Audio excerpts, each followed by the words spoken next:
Alô, você do Biografia Exata. Neste vídeo você vai acompanhar a história de Labão. Quem foi Labão? Onde viveu? Por que ele enganou Jacó? Quem era sua irmã? Como chamava seu pai? Inscreva-se no canal, deixe o seu comentário e também o seu joinha. Labão, neto de Naor, irmão de Abraão, era filho de Betuel e irmão de Rebeca, e também pai de Leia e de Raquel. Labão residia na cidade de Harã, em Padã-Arã, uma área da Mesopotâmia. Labão é chamado de filho de Betuel, o sírio, literalmente o arameu. É também mencionado como Labão, o sírio. Essa denominação é apropriada em vista do fato de que residia em Padã-Arã, que significa planície ou baixada de Harã, Síria. Labão era um semita que morava numa região ocupada por pessoas que falavam aramaico, uma língua semítica.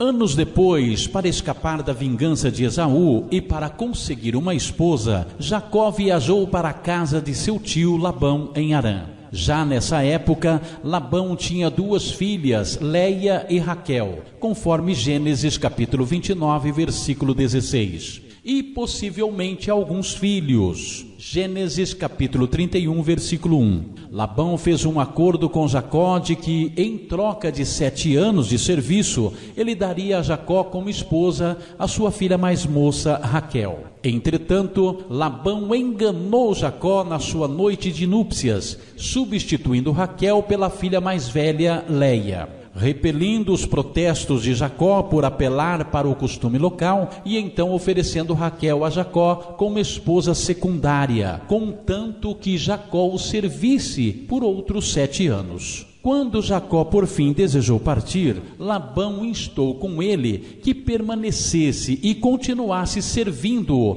por um salário. O acordo foi que Jacó ficasse com todos os ovídeos salpicados e malhados, com os ovídeos de coloração escura entre os carneiros novos e com quaisquer cabras malhadas e salpicadas, conforme Gênesis capítulo 30, versículos do 31 ao 34. Mas as palavras posteriores de Jacó a Leia e Raquel e também a Labão indicam que nos anos que se seguiam, Labão com frequência alterava este acordo original, quando percebia que os rebanhos de Jacó estavam aumentando muito. A atitude de Labão para com Jacó não era a mesma de antes, e orientado pelo verdadeiro Deus, Jeová, Jacó decidiu voltar à sua terra natal com sua família e seus rebanhos. No terceiro dia, depois da partida sigilosa de Jacó, Labão soube disto e foi no encalço de Jacó, alcançando-o na região montanhosa de Gileade. Contudo, um aviso da parte de Deus impediu que Labão prejudicasse Jacó.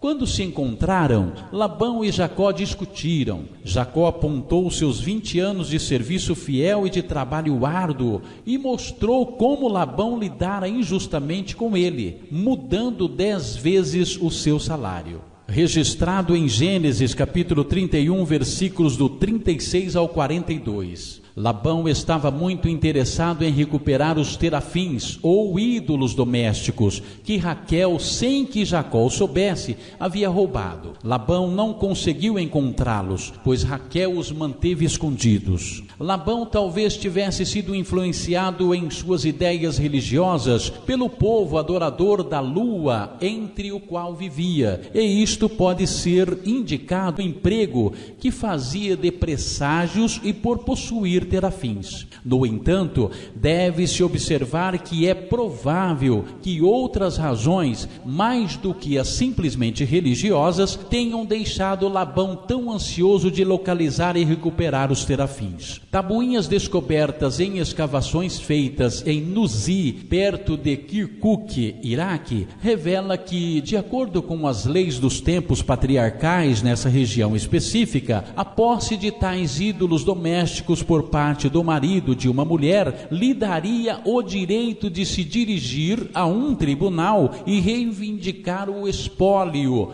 de seu sogro falecido. Assim, Labão pôde muito bem ter pensado que Jacó tivesse roubado os terafins com a intenção de posteriormente privar da herança os próprios filhos de Labão. Isto talvez explique por que, não conseguindo localizar os seus deuses domésticos, Labão se mostrou ansioso de celebrar um acordo com Jacó que garantisse que Jacó não retornaria de posse dos deuses domésticos após a morte de Labão, para privar da herança os seus filhos. Labão fez um pacto de paz familiar com Jacó e, como marco memorável, ergueram uma coluna de pedra e um montão de pedras. Usando o hebraico, Jacó chamou o montão de Galeed, que significa montão de testemunho. Labão chamou-o de Gegaz-Aduta, usando uma expressão aramaica ou síria, com o mesmo significado. Foi também chamado a Torre de Vigia. Tendo se despedido de seus netos e de suas filhas, Labão voltou para casa. E o registro bíblico não mais o menciona.